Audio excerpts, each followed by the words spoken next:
Con Guillermo y Víctor, Víctor no puede estar presente hoy, pero los tres tenemos a cargo este módulo que está más vinculado a la cuestión económico-financiera, que es un poco lo que nosotros hacemos en cada una de nuestras universidades. Víctor lo hizo como secretario mucho tiempo y es rector de su universidad.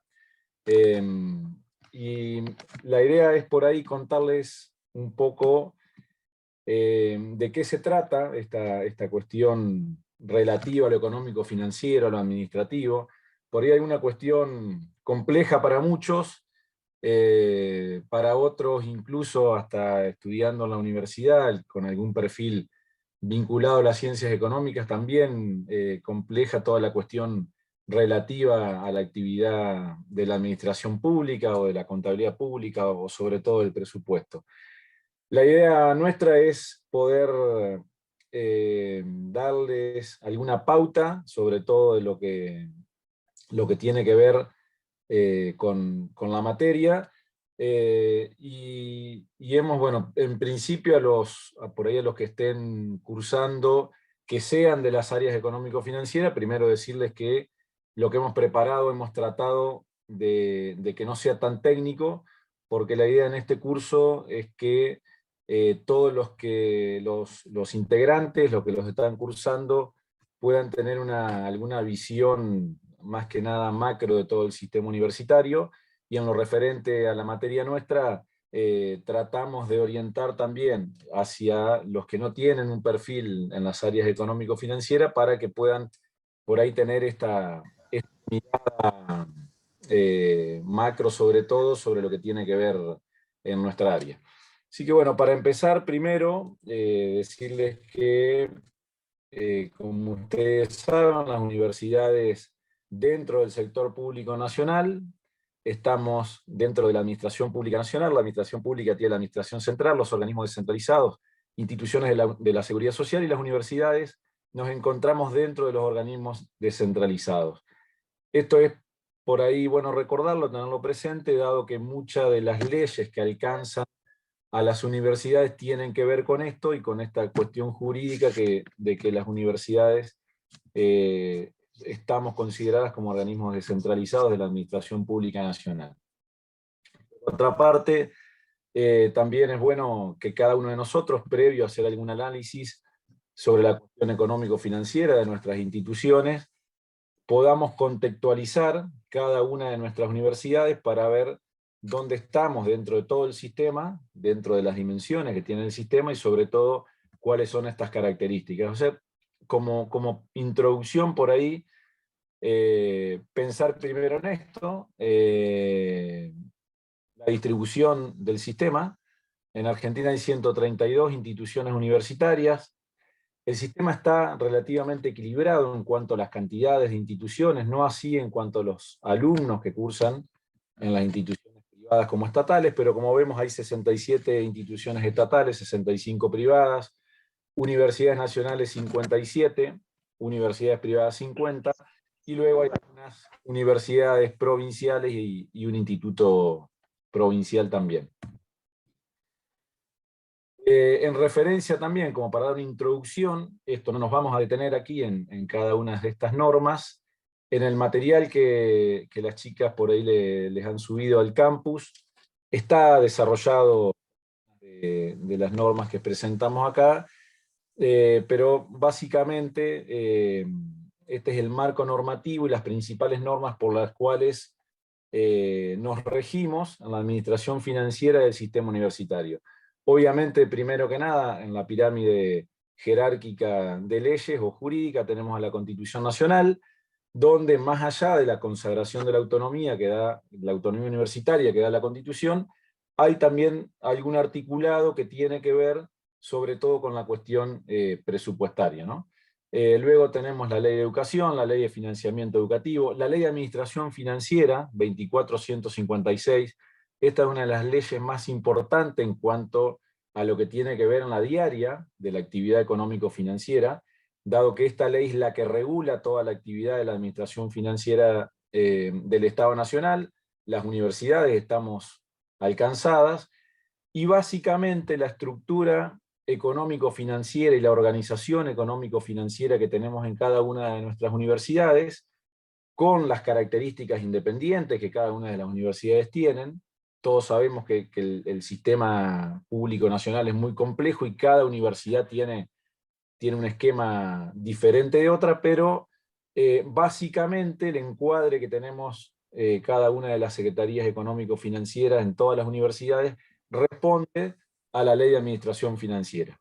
Por otra parte, también en la universidad tenemos en cuenta la Ley Complementaria Permanente del Presupuesto, la Ley de Administración de Recursos Públicos, la Responsabilidad Fiscal, Educación Superior, y sobre todo nuestros estatutos y ordenanzas universitarias, como también las resoluciones que cada uno de nuestros consejos superiores emite, ¿no? Y esto sí ya en un marco pleno del uso de la autonomía. Y fíjense que acá, en cuanto al marco normativo que hemos especificado, estamos llegando hasta leyes, dado que los decretos presidenciales, las universidades van acatando o no acatando de acuerdo a su autonomía y a las diferentes cuestiones que por ahí se van normando en algunos decretos. En este marco de autonomía que tenemos en el sistema, hay algunas cuestiones en que las universidades tenemos alguna norma propia, sobre todo algo que tiene que ver en compras y contrataciones, que por ahí Guillermo eso sobre el final de la clase va a hablar un poco y va a desarrollar ese tema. Bien, como introducción, esa parte, ahora por ahí me gustaría introducir alguna cuestión que tiene que ver a nivel mundial, cómo se da la asignación de recursos a las universidades. En el mundo hay diferentes modos, métodos, ¿sí? Diferentes formas en que los estados le asignan los recursos a las universidades. En esto pensemos que el sistema universitario argentino, a su vez, es muy particular. Prácticamente podríamos decir que es único, ¿no? Donde las universidades nacionales, nosotros asociamos permanentemente la palabra universidad nacional a universidad pública y gratuita. Esto no sucede en el resto de los países. La mayoría de los países tienen universidades privadas y públicas, pero las universidades públicas no son gratuitas. Y por lo tanto, cada país tiene diferentes modos en cómo asigna los recursos a las universidades.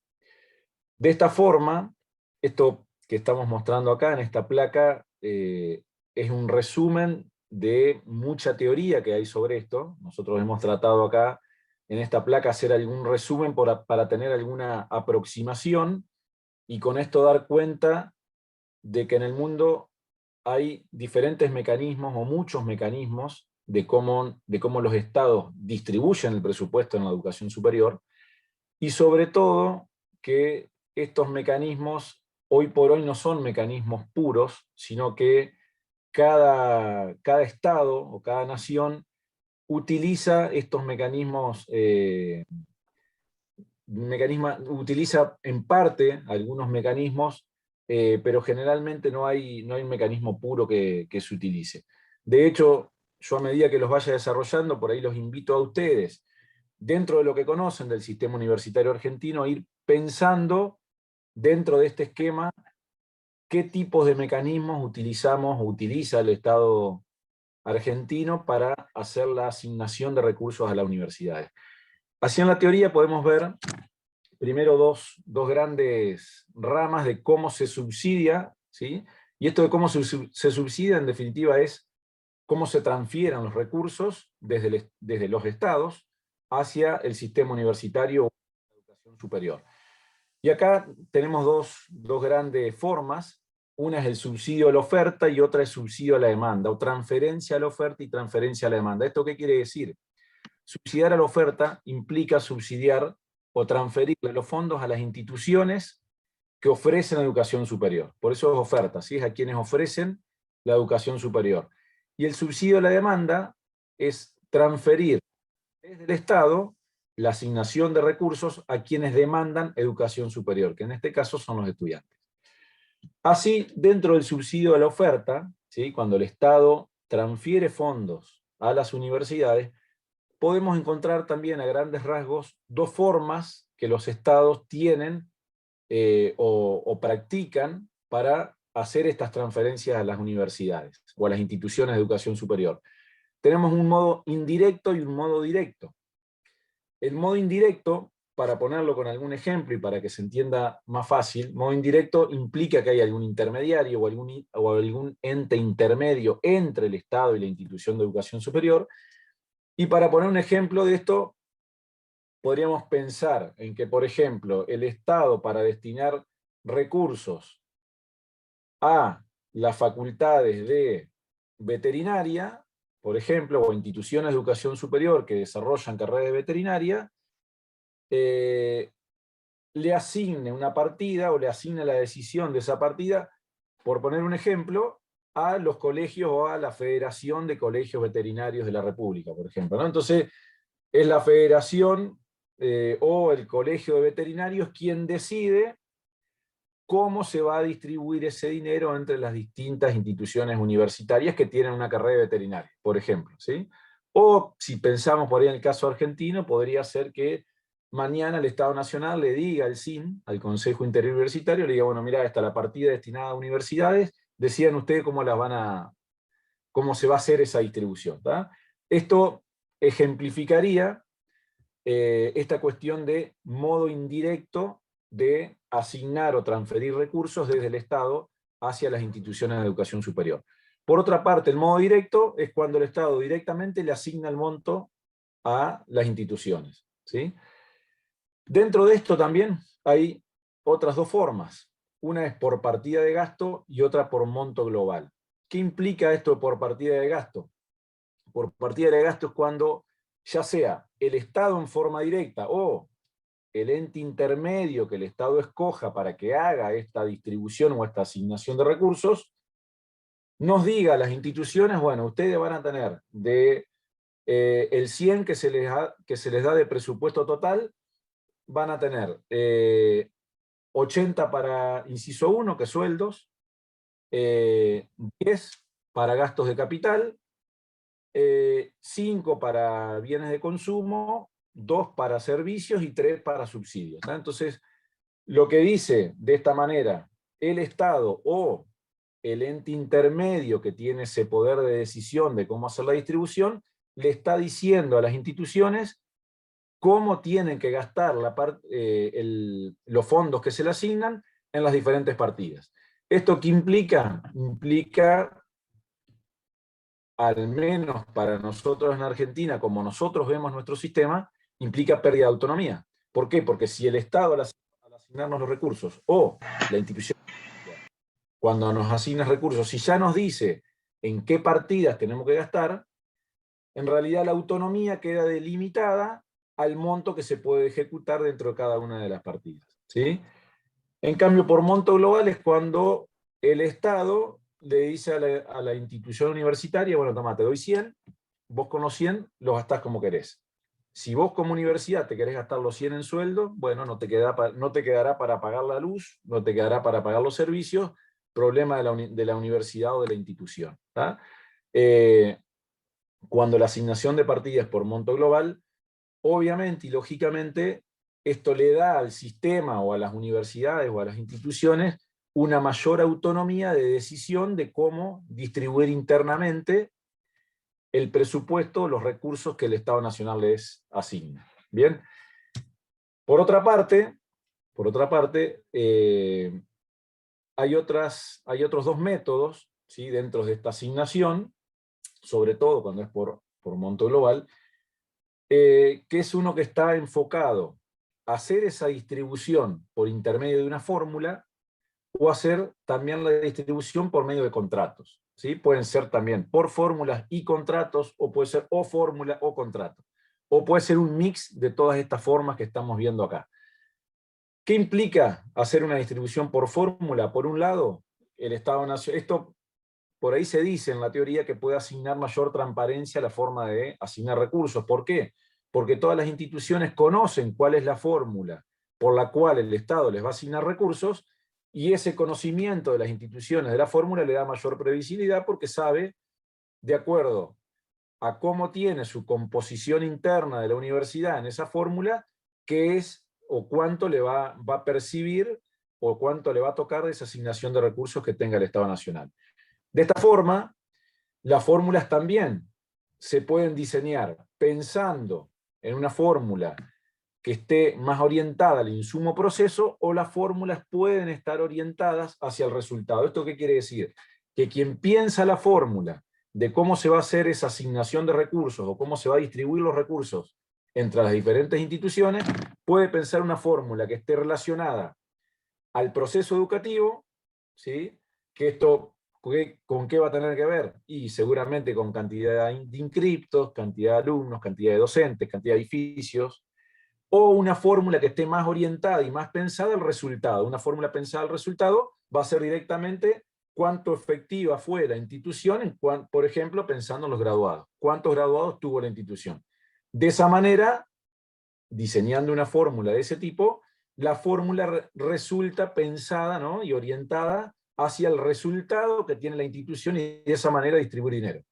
O a su vez la fórmula puede ser un mix del insumo proceso y de los resultados. Por otra parte, distribuir o asignar recursos mediante contratos. Esto se puede hacer ¿de qué manera? Mediante contratos competitivos o contratos no competitivos.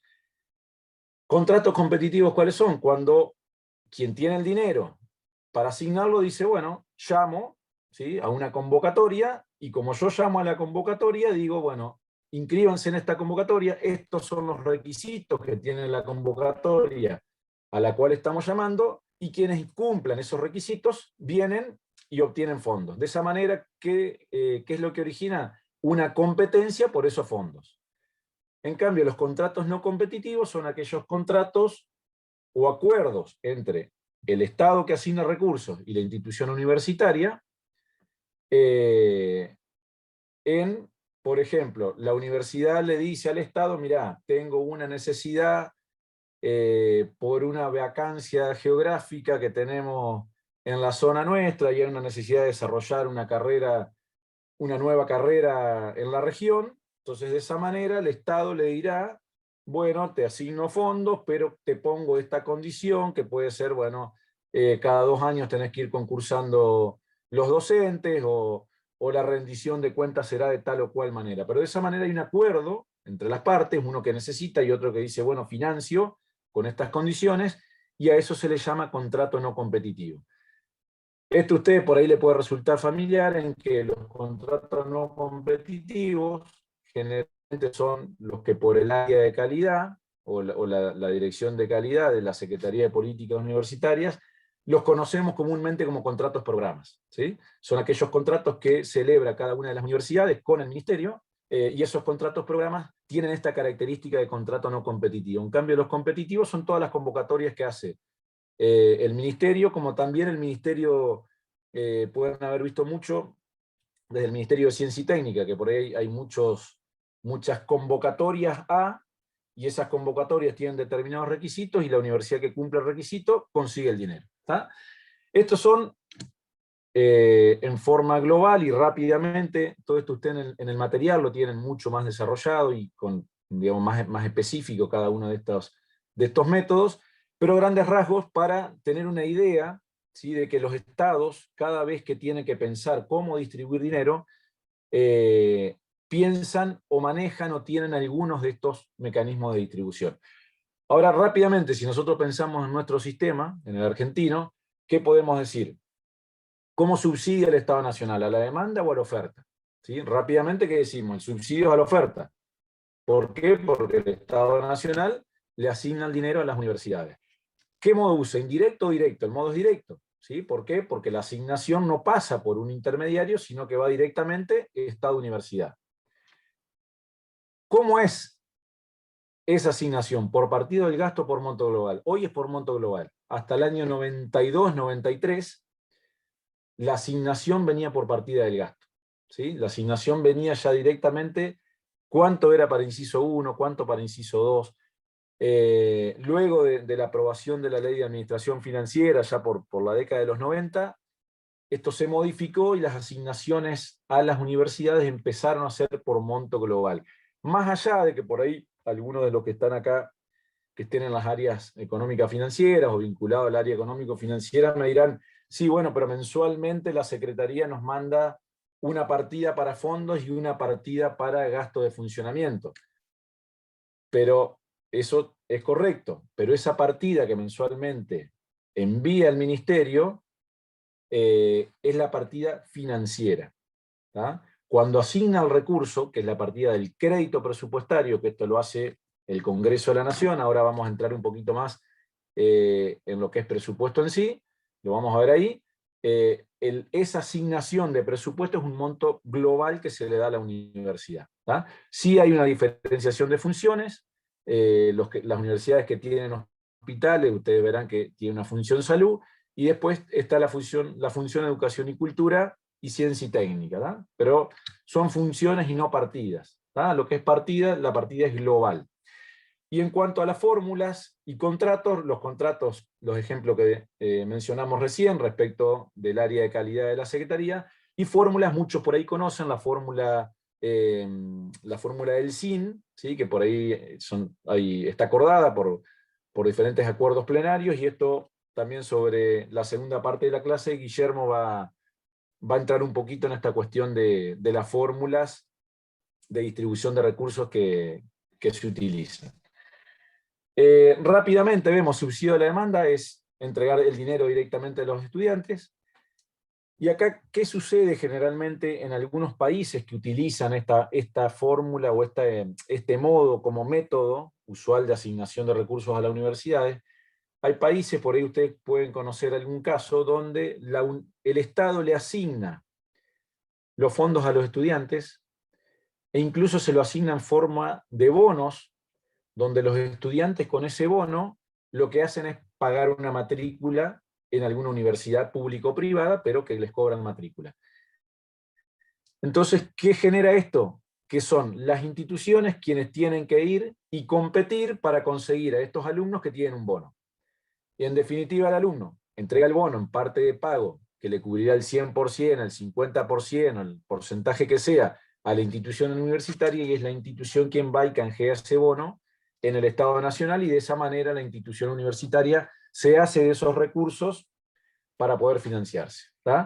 Pero subsidio a la demanda es cuando el Estado le asigna no a la institución, sino a quien demanda educación superior, en este caso a los estudiantes.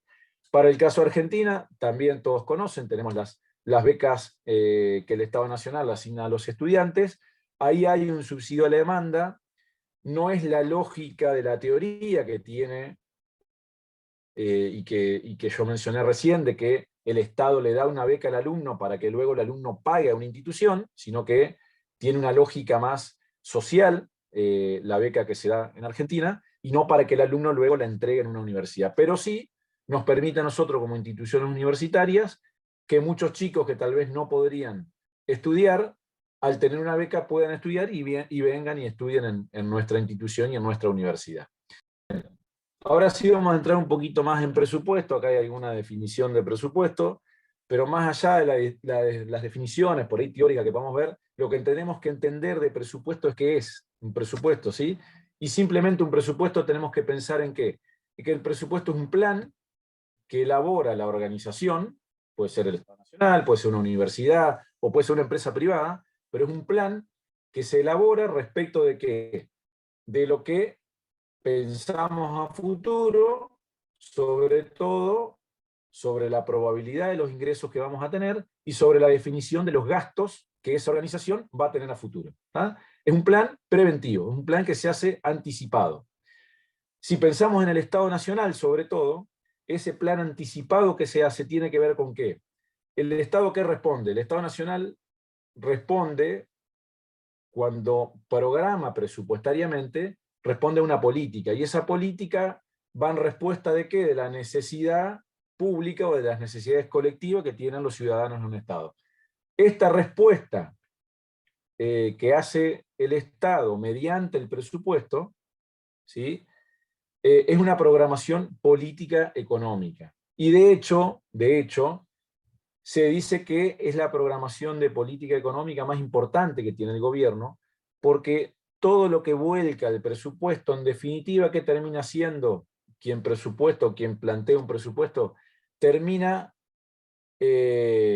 definiendo qué es lo que esa organización va a hacer o hacia dónde va esa organización. Si uno lee algún presupuesto, si lee algún presupuesto nacional y sobre todo si lo lee en distintos momentos del país, sobre todo sobre distintas miradas políticas, ¿no? en la historia del país, o presupuestos de diferentes organizaciones, uno puede llegar a entender qué es lo que esa organización plantea o pretende hacia futuro. ¿Sí? ¿Por qué? Porque en el presupuesto define sobre todo en qué va a gastar los recursos que tiene. ¿Tá? Ahora ya vamos al presupuesto del Estado Nacional en sí. ¿Cuáles son las características que tiene el presupuesto del Estado Nacional? Primero, es un acto administrativo, legislativo con fuerza de ley. ¿Por qué con fuerza de ley? Porque para que tenga vigencia lo aprueba el Congreso de la Nación. ¿Sí? El Congreso de la Nación, ¿qué es lo que hace? Le autoriza al Ejecutivo a gastar y también a recaudar. Por otra parte, es limitativo de los conceptos y montos. ¿Sí? ¿Por qué decíamos recién que si uno mira un presupuesto puede tener una idea de qué es lo que pretende, cómo gestiona esa organización? Porque todo lo que está en el presupuesto, o mejor dicho, lo que no está en el presupuesto, no se puede hacer. Por eso es limitativo en cuanto a conceptos y montos. Las partidas o los conceptos que no están incluidos en el presupuesto no se pueden afrontar. ¿Sí? Y limitativa en montos, ¿qué quiere decir? Que las partidas que estén en el presupuesto tienen un límite en el monto. Entonces, ese es el límite presupuestario o de crédito, que decimos nosotros, que tiene esa partida para gastar. Ahora, más adelante vamos a ver esta cuestión de crédito presupuestario y partida financiera. ¿Sí? Por ahí muchos las confunden y lleva por ahí a pensar cómo si en el banco tengo plata, ¿por qué no puedo gastar? ¿Tá? Pero tiene que ver con esto, tiene que ver con las partidas presupuestarias. Y el presupuesto lo que hace es poner límite al concepto y al monto de ese concepto. Lo que no está ahí no se puede realizar. Por otra parte, es un acto periódico, ¿sí? Se hace periódicamente. En el caso del presupuesto nacional es anual y es calendario. Y por otra parte, contiene una estimación también de los recursos que va a tener ese ejercicio. Y sobre todo, lo que mencionamos recién, el presupuesto termina siendo el reflejo de un plan político. ¿Bien?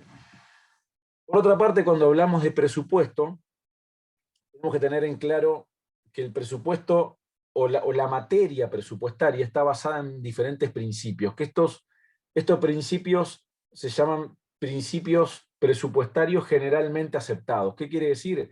Que son principios que son principios, ¿sí? Que están por encima de lo que luego podemos escribir o detallar en alguna norma. Así como en la contabilidad tenemos principios contables generalmente aceptados, que son principios que a nivel global están aceptados y sobre esos principios se rige la materia contable. En materia presupuestaria también hay principios, acá tenemos unos 14 principios, y son estos 14 principios sobre lo cual la materia presupuestaria se basa para desarrollar luego toda su cuestión teórica. A su vez, estos principios presupuestarios generalmente aceptados están dentro del articulado de la Ley de Administración Financiera, que es la 24.156. No nos vamos a detener ahora en estos principios, pero sí es bueno que ustedes entiendan, sepan que hay principios presupuestarios sobre los cuales se basa la materia, y por otra parte que además la Ley de Administración Financiera Argentina contempla estos 14 principios en sus diferentes artículos. Esto en esta placa que ustedes tienen, simplemente para, si en algún momento a alguno le interesa, ir a la ley y ver en qué artículo está mencionado o está vinculado cada uno de estos principios que hacen a la materia presupuestaria. Pero fíjense ustedes, a ver, de los 14 por ahí podemos decir los principales. Programación, la definición, ¿sí? El presupuesto es una programación. Factibilidad, y el presupuesto tiene que ser factible, ¿de qué? De que lo que yo presupuesto que voy a recaudar, poder recaudarlo, y lo que yo defino como gasto, tiene que ser lo que factible de poder ejecutarse. Tiene que ser exacto, ¿ah? No necesita mayor definición, tiene que ser claro. Claro, ¿qué quiere decir? Que todos lo entiendan. Periódico, los presupuestos tienen que ser periódicos. 1 año, 2 años, 3, tiene que haber una periodicidad, tiene que ser continuo, todos los años o todos los periodos tienen que repetirse y tiene que tener una continuidad.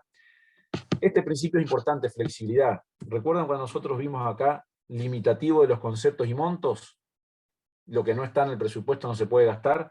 Bien, esto de la flexibilidad, ¿con qué se vincula? Se vincula a cuando el Ejecutivo tiene en algún momento la necesidad de ampliar un monto presupuestario o incluir algún concepto por alguna cuestión de urgencia o emergencia, como pasó, por ejemplo, con el COVID, este principio de flexibilidad es lo que permite, ¿sí?, que el presupuesto pueda tener alguna modificación de acuerdo a las necesidades en el transcurso de su ejecución.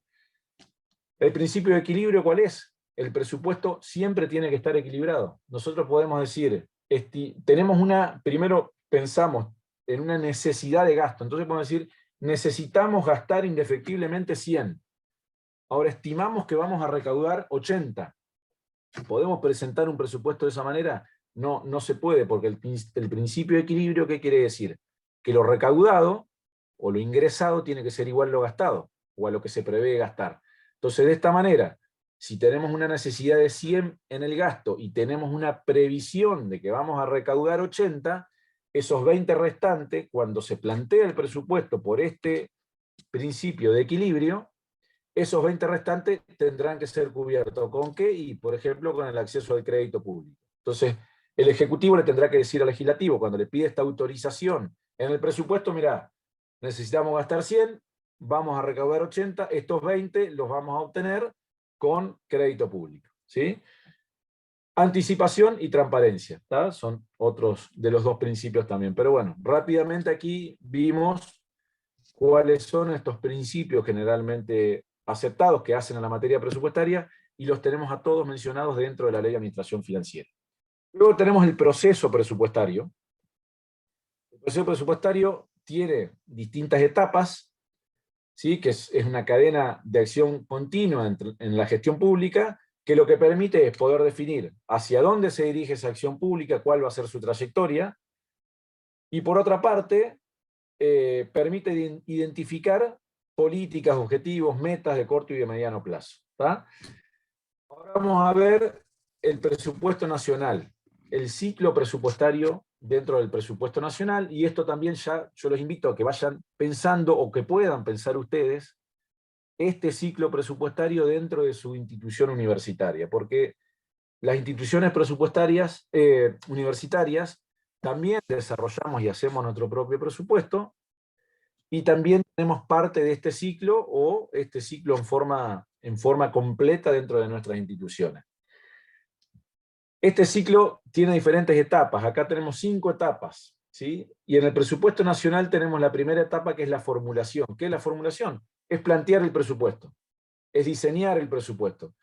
Esta formulación y diseño del presupuesto está a cargo de ¿quién? Está a cargo del Poder Ejecutivo. Y para que ustedes vean y noten lo complejo que es el presupuesto, sobre todo el presupuesto nacional, el Poder Ejecutivo inicia este ciclo o esta etapa de formulación dentro del ciclo presupuestario, la inicia por allá por el mes de abril, ¿tá? Entonces, en el mes de abril ya el Estado Nacional empieza a formular el presupuesto para el año siguiente. Esta formulación presupuestaria que inicia en abril, por ahí nos toca a nosotros en las universidades en algún momento, por allá por mayo, principios de junio, donde la Secretaría de Políticas Universitarias, que en realidad es, digamos, desde Hacienda, a través de la Secretaría de Políticas Universitarias, a las universidades nos piden un anteproyecto de presupuesto con algún formulario tipo que nos dan, y con algunas pautas de techo y sobretecho presupuestario sobre todo, pero ya por allá por mayo las universidades tenemos que estar entregando al Ministerio de Educación este anteproyecto que va a formar parte de esta formulación que hace el Ejecutivo.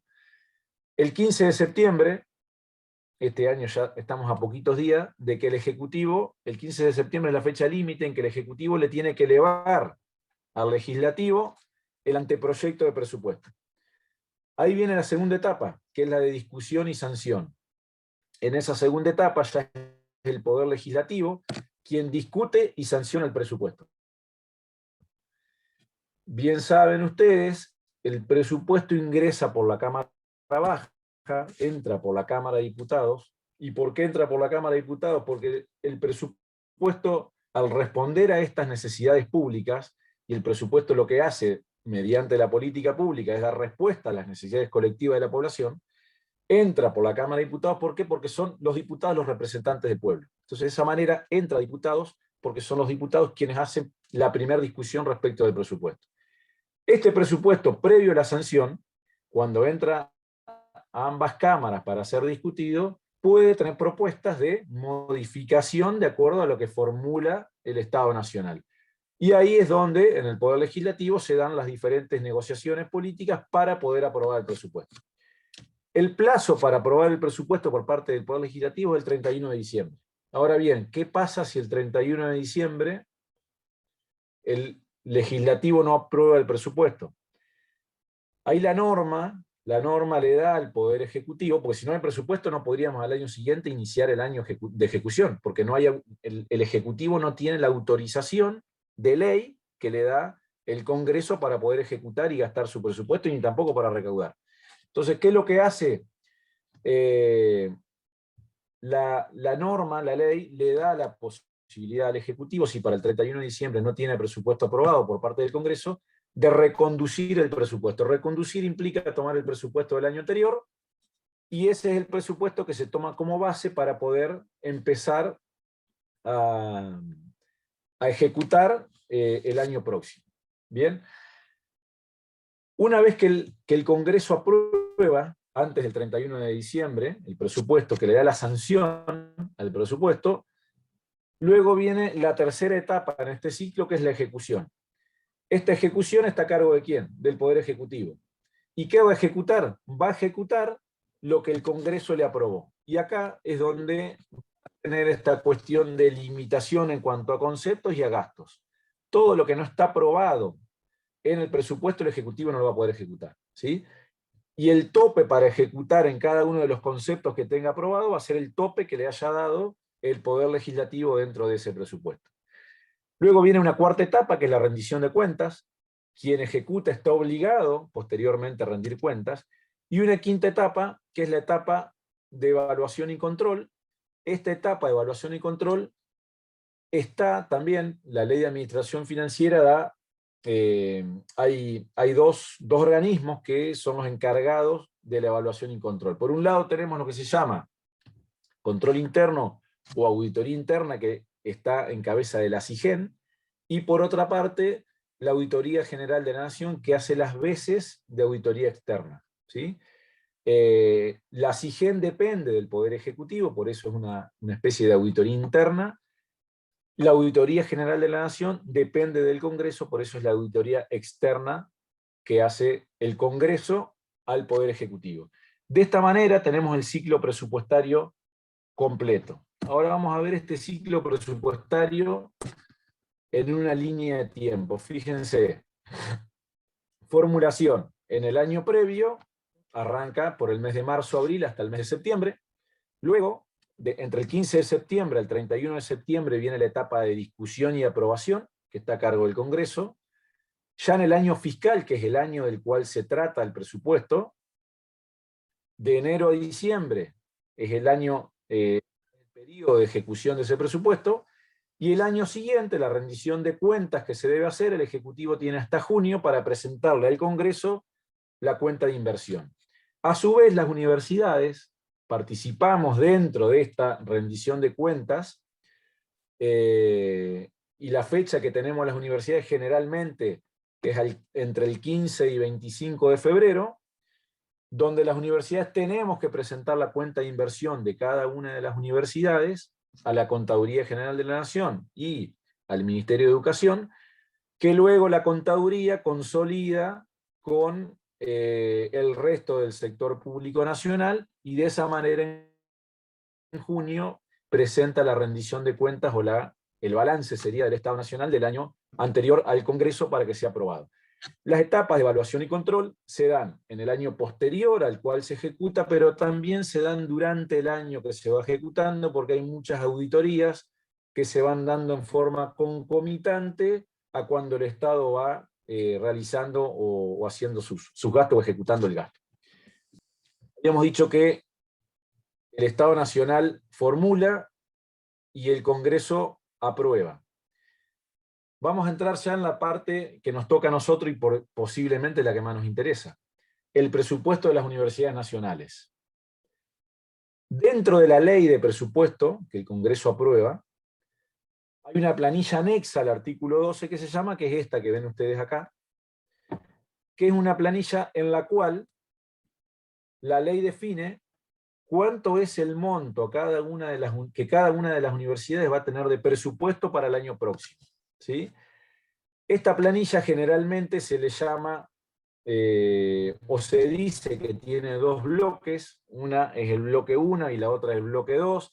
También muchos pueden haber escuchado que, o algo así que se llama presupuesto sobre la línea y presupuesto bajo la línea. Simplemente presupuesto sobre la línea quiere decir esto, bloque 1, fíjense, la línea en puntos que está marcada ahí, sobre la línea quiere decir sobre la línea del totalizador de la distribución hacia todas las universidades en forma individual.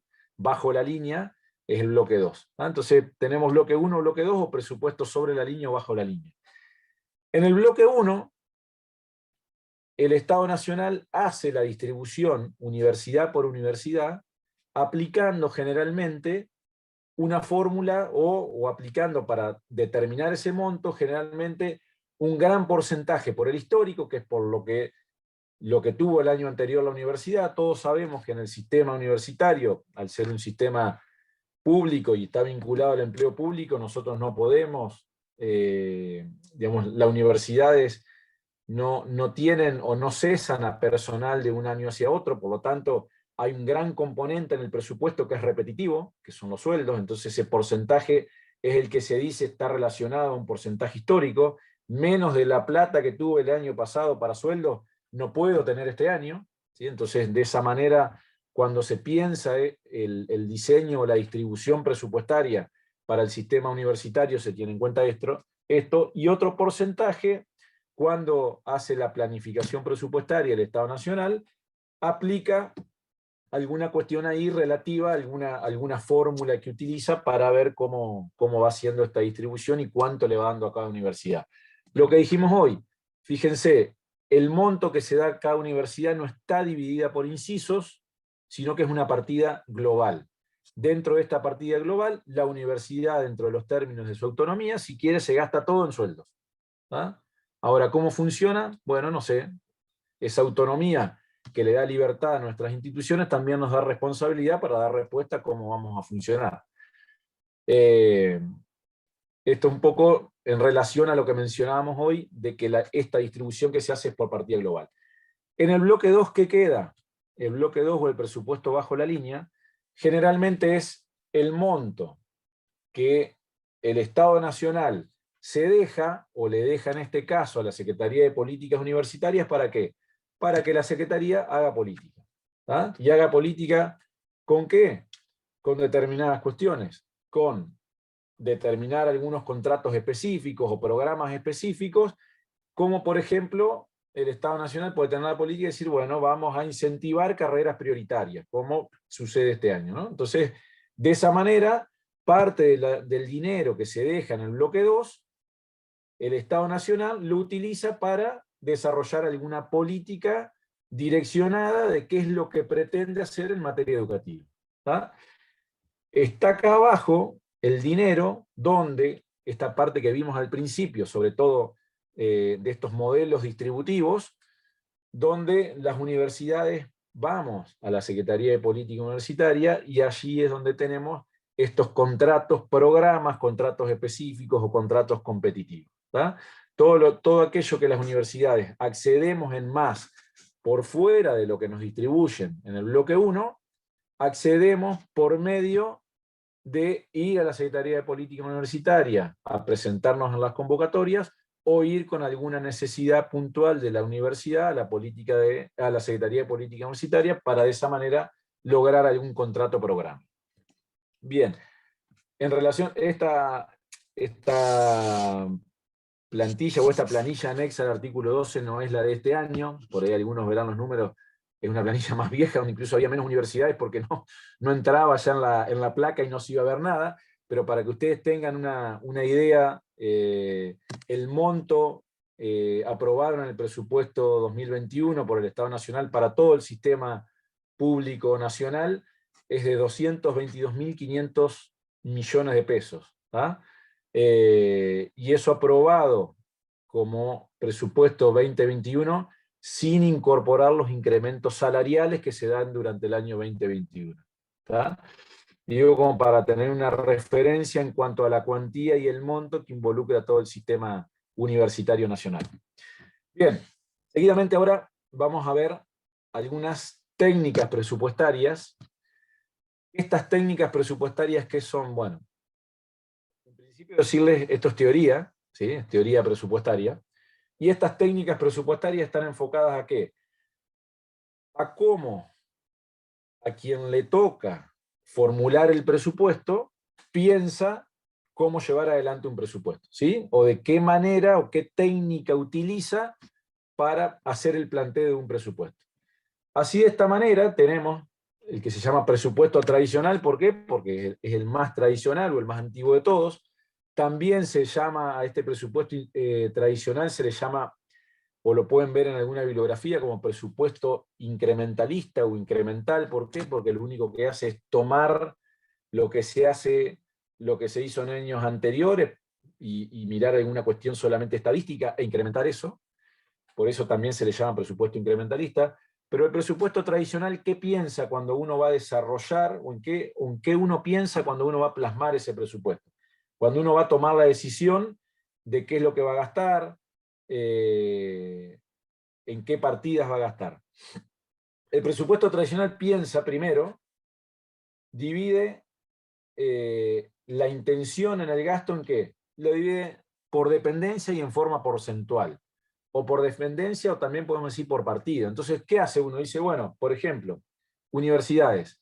Una universidad tiene 10 facultades, entonces la universidad dice, bueno, por dependencia le vamos a dar si hay 10 facultades, bueno, fantástico, le damos el 8% a cada facultad.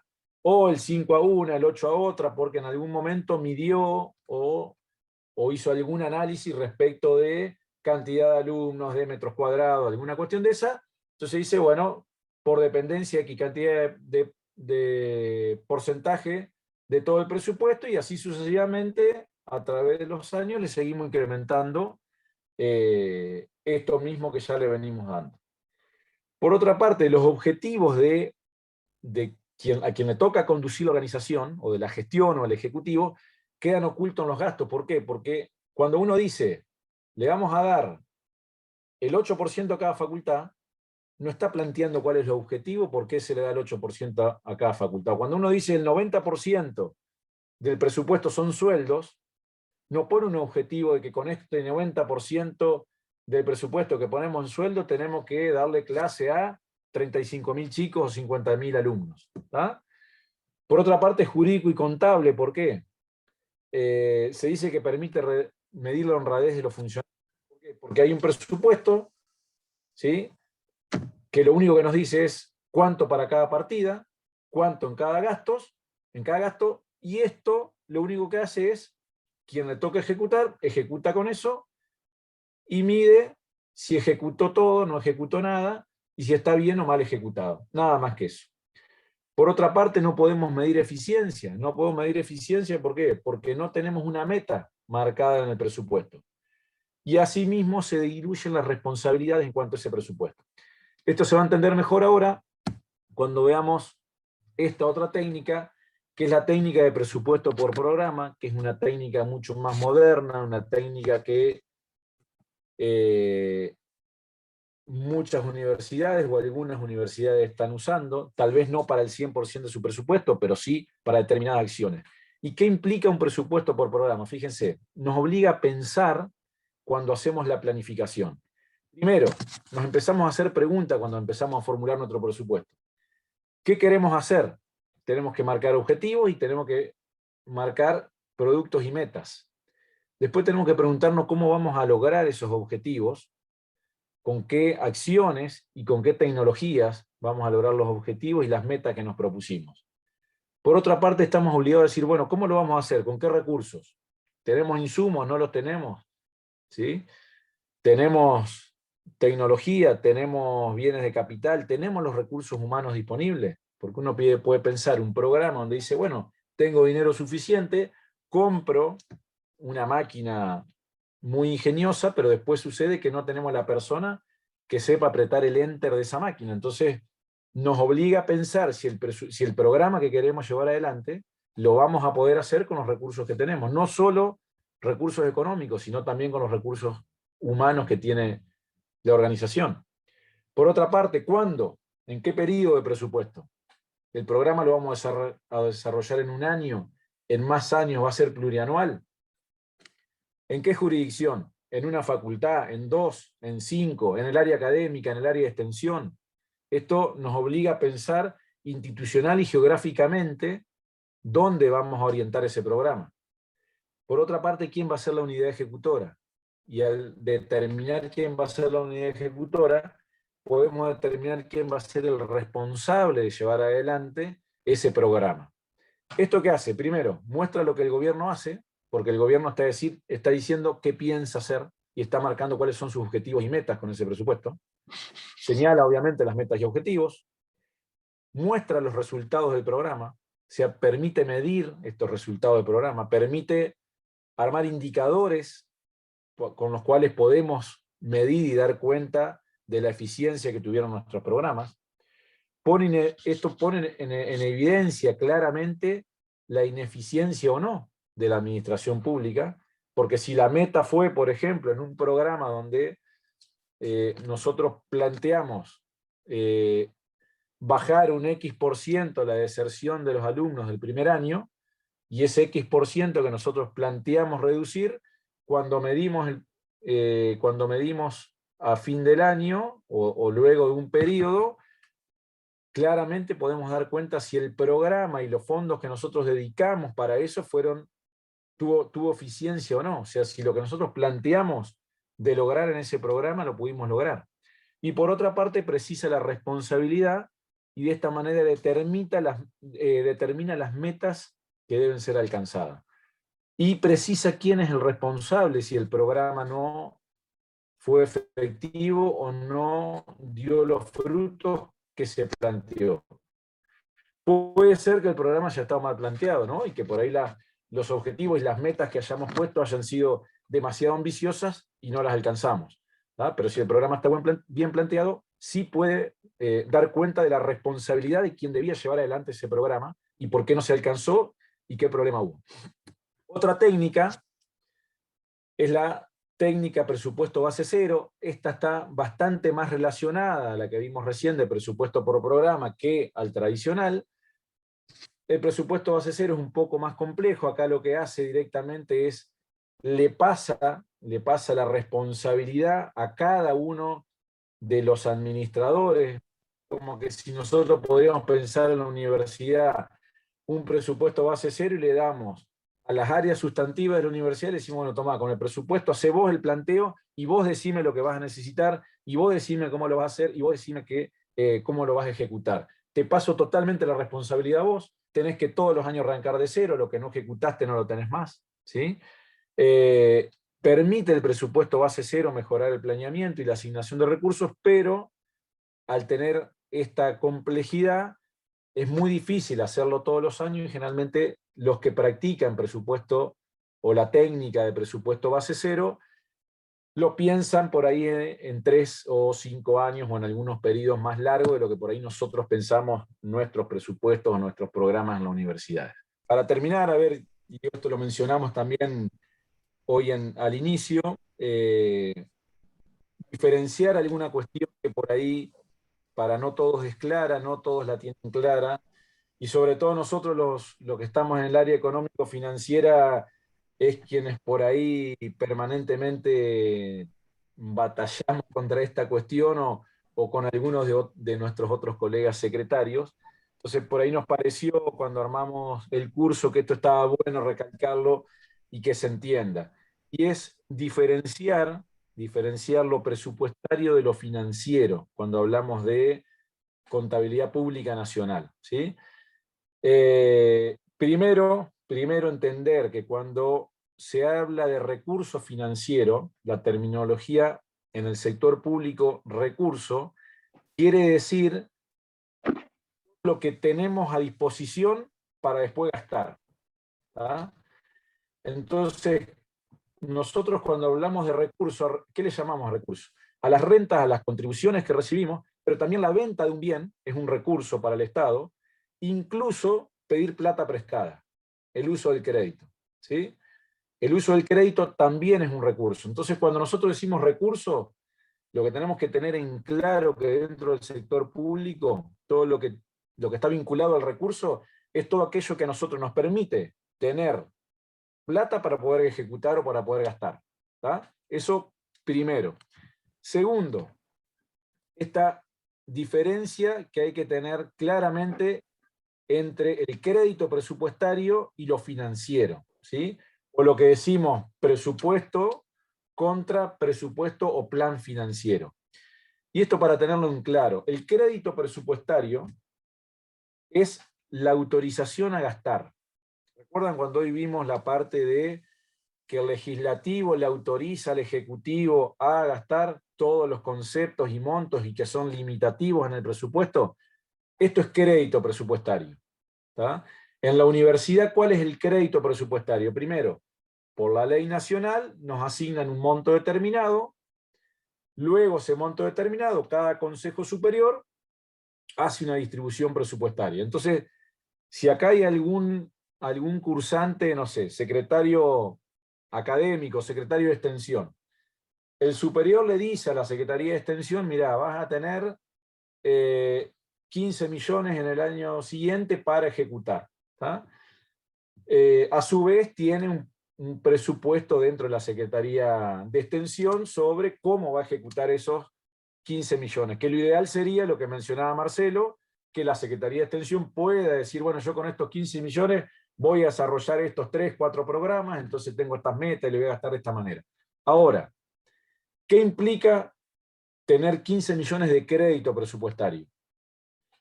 Implica que te autorizaron a gastar hasta 15 millones. ¿En qué? En las partidas que definiste.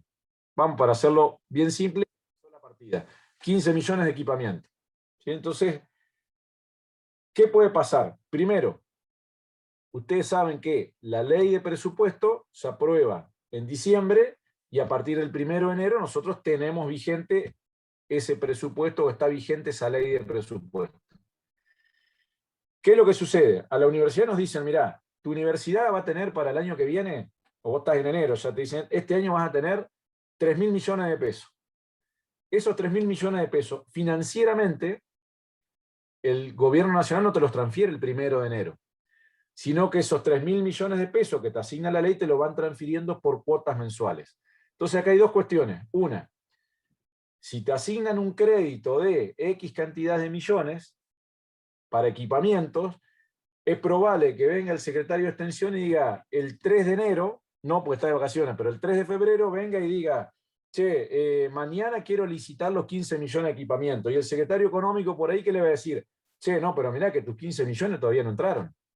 Los 15 millones que te asignamos a vos como crédito, la verdad que van a ir entrando mensualmente a la universidad. ¿Tá? Entonces acá hay que diferenciar esto. Por un lado, el crédito presupuestario, ¿sí? Que es la partida y es la autorización a gastar. Eso implica devengado de crédito. ¿Sí? Cuando tenés el devengado del crédito es cuando tenés esa autorización a gastar. Y por otra parte, lo financiero. Lo financiero que es la plata contante y sonante, en el caso nuestro, en la cuenta bancaria. Entonces, ¿qué puede suceder? Dos cosas. Una, que tengas crédito y que no tengas el financiero. ¿Tá? Entonces, no podés licitar una compra porque el momento de pagarla al proveedor no le vas a poder pagar. O puede pasar, lo que por ahí más nos sucede a nosotros en la universidad, es que venga algún decano, venga algún secretario de algún área sustantiva y nos diga, che, necesito gastar 5 millones porque quiero encarar una compra de algún equipamiento. Y nosotros le digamos, No, pero pará, si a vos te quedan 3 millones nada más. Dice, pero ¿cómo? Si vos en la cuenta del banco tenés 100 millones de la universidad, ¿cómo no voy a poder gastar 5 si tenemos 100 millones en la cuenta? Entonces, esta también es la otra cuestión. Podemos tener financiero, podemos tener 100, 200 millones en el banco, financiero, contante y sonante, plata líquida, pero la partida presupuestaria a la cual se le asignó algún área se agotó, ya se la gastó, se consumió ese crédito. ¿Tá? Entonces, por eso es importante esta diferenciación entre lo que implica crédito presupuestario y lo que implica el financiero, el percibido, ¿sí? o el presupuesto financiero o el recaudado. ¿Tá?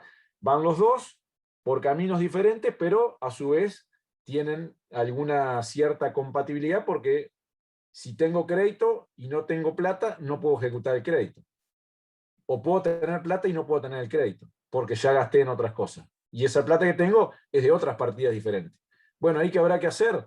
Y deberá pedirle seguramente ese secretario, ese decano, al Consejo Superior, o de acuerdo al estatuto de cada universidad, una modificación de las partidas de crédito, recuerda por eso del principio de flexibilidad que hablábamos hoy, y pedirá una modificación de alguna partida de crédito y dirá, che, bueno, saquemos plata del área académica y pasémosle crédito al área de extensión, y de esa manera tengo más crédito para hacer alguna compra. ¿Tá? Pero básicamente esto, queríamos dejar bien en claro esta idea y esta cuestión que en el Estado Nacional tenemos, por una parte, el presupuesto de crédito devengado, ¿sí? Se relaciona con eso, y por otra parte, el percibido recaudado o el financiero.